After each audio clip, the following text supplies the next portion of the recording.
2025 December 19ஆம் தேதி அனுமன் ஜெயந்தி சிறப்பாக தமிழகம் முழுவதும் நடக்கு. இங்க புதுப்பாக்கம் ஆஞ்சநேயர் கோவில்ல வரலாறு காணாத மக்கள் கூட்டம் எப்பயுமே இங்க வருவது வழக்கம், வாடிக்கையா. கிட்டத்தட்ட ஒரு 18 வருஷத்துக்கு மேலாக இங்க தொடர்ச்சியா நான் வந்துகிட்டு இருக்கேன். மக்கள் இங்க வருஷந்தோறும் படையெடுத்து வந்துகிட்டு இருக்காங்க.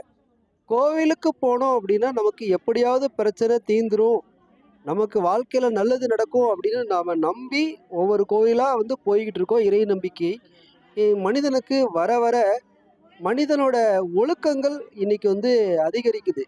இறை நம்பிக்கை இல்லாதவர்கள் இன்னைக்கு ஒழுக்கம் இல்லாம என்ன வேணாலும் தவறு செய்யலாம் அப்படின்னு இன்னைக்கு வாழ்க்கைய ஒரு தவறான வழியில சென்று வாழ்க்கைய சின்ன பின்னமா ஆக்குறாங்க. இறை நம்பிக்கை உள்ளவர்கள் இறைவன் மீது உள்ள பயத்தின் காரணமாக இதை செய்யணும், இதை செய்யக்கூடாது அப்படிங்கிற சுய அறிவை இறைவன் கொடுக்கிறான். அறிவை கொடுப்பான், நம்மளோட மேம்பாட்டை மேம்படுத்துவான். அதுபோக இறைவன் நமக்கு பொருளாதார ரீதியா எந்த இறைவனும் நமக்கு உதவி செய்ய மாட்டார் அப்படிங்கிறத தெள்ள தெளிவா தெரிஞ்சுக்கோங்க. கோயிலுக்கு போறோம், நமக்கு லட்ச லட்சமா கடவுள் கொடுப்பார் அப்படிங்கிறதெல்லாம் கிடையவே கிடையாது. ஒரு நம்பிக்கை, அந்த நம்பிக்கை நமக்கு கடைசி வரைக்கும் அந்த இறைவன் மீது இருந்துச்சு அப்படின்னா நம்ம வாழ்க்கையில தவறு செய்ய பயப்படுவோம். இன்னைக்கு இந்த உலகத்துல மனிதர்கள் ஒவ்வொருத்தருக்கும் ஒவ்வொரு பிரச்சனை இருக்கு. அதை வெளியில இருந்து பார்க்குற யாருக்கும் நமக்கு தெரியாது.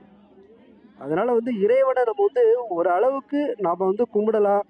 கோவில் கோயிலா வருஷந்தோறும் சுத்தணும். நாம நல்ல எண்ணத்தோட சுத்தல, நல்ல எண்ணத்தோட இருக்கல அப்படிங்கிறதெல்லாம் அந்த இறைவன் நம்ம பார்த்துக்கிட்டே இருப்பார்.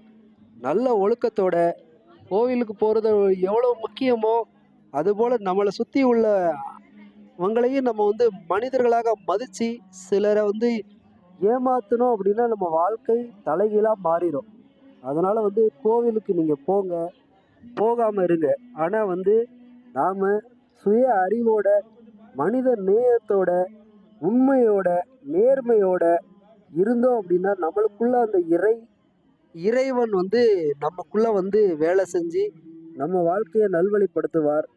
அதனால கோயிலுக்கு போனால் நான் வாழ்க்கை சரியாயிரும் அப்படின்னு திருவண்ணாமலை, திருச்செந்தூர், திருப்பதி மற்ற எல்லா கோயிலையும் நம்ம கோயில் கோயிலாக காவடி எடுத்தா கூட நாம் நல்லவங்களா இல்லை அப்படின்னா அந்த இறைவன் நமக்கு கருணை காட்ட மாட்டார் அப்படிங்கிறத தெரிஞ்சுக்கோங்க. சாமியை பார்க்க போனீங்கன்னா சரியான முறையில் வரிசையில் நின்று போங்க. முண்டி அடிச்சுக்கிட்டு போயிட்டு சாமியை பார்த்துடலான்னு நினச்சிங்கன்னா நிச்சயமாக அது இறைவன் உங்கள் மேலே கருணை காட்ட மாட்டார்.